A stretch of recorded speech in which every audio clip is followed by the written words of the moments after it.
அனைவருக்கும் வணக்கம். நான் உங்கள் ரமேஷ் தமிழக வெற்றிகள் தொண்டனாக பேசுகிறேன். ரொம்ப நாளாக ஒரு 2-3 நாளாக இவங்கெல்லாம் காணம் தாங்க சொல்லணும். இவங்கெல்லாம் யாரையும் கேட்குறீங்களா? இவங்க தாங்க சமூக போராளி. தமிழருக்கு தமிழ்நாட்டில் ஒரு அநீதியோ ஒரு எந்த ஒரு விஷயம் நடந்தாலும் பொங்கி எழுறவங்க. எப்போ பாரு உடனே அடுத்த நொடின்னு சொல்லலாம். அடுத்த நொடியில் வீடியோ வரும், போஸ்ட் வரும், ட்விட் வரும். ஆனால் இவங்கள பார்த்தா 2-3 நாளாக கோமாவில் தான் இருக்காங்கன்னு நினைக்கிறேன். இல்லை வேறு மாநிலத்தில் இருக்காங்களான்னு தெரியல. நம்ம ஜனநாயக படத்துக்கு சர்டிஃபிகேட் தரலைங்க. அது ஒரு திரைப்படமாக பார்க்கணும். திரைப்படத்துக்கே இந்த போட்டு நசுக்குன்னா எங்கள் தளபதி விஜய் என்ன பண்ணார்? மக்களுக்கு நல்லது செய்யணும், மக்களுக்காக அரசியல் வரணும் தாங்க வந்தார். உங்களை மாதிரி சம்பாதிக்கிறதுக்கோ கொள்ளடிக்கிறதுக்கோ வரலங்க.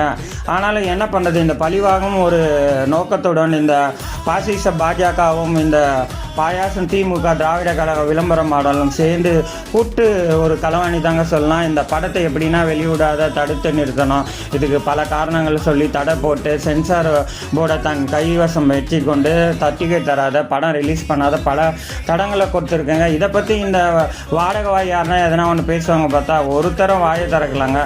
எல்லாம் கோமாவில் இருக்காங்களா இல்லை எங்கே தான் இருக்காங்கன்னு தெரியல. இருந்தாலும் எங்கள் தளபதிக்காக குரல் கொடுத்து ஆதரவு தெரிவித்த அனைத்து நல்லுள்ளங்களுக்கும் நன்றியை தெரிவித்துக் கொள்கிறோம்.